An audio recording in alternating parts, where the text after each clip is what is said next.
ve canım.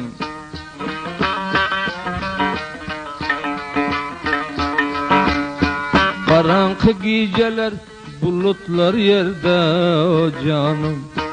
Sen beni koymagın tükenmez derde o canım.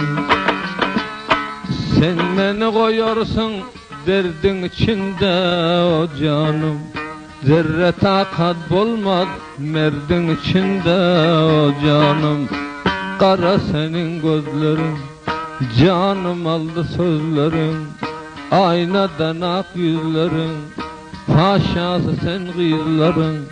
Selkil selkil gelirsin, döküp canım alarsın. Dillerinden cevap ver, ne bileyim kimden bulursun.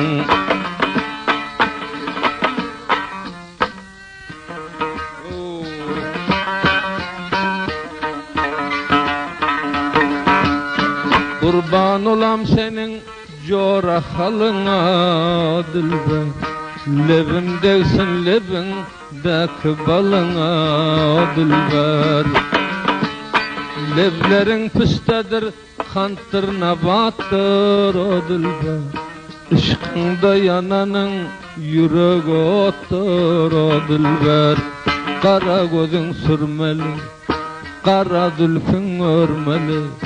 Can dilesen vermeli, senin bilen neçe gün, 5 gün devran sürmeli.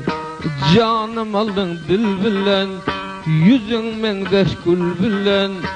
Bağrı koyan garibi, aldamagın çal bilen.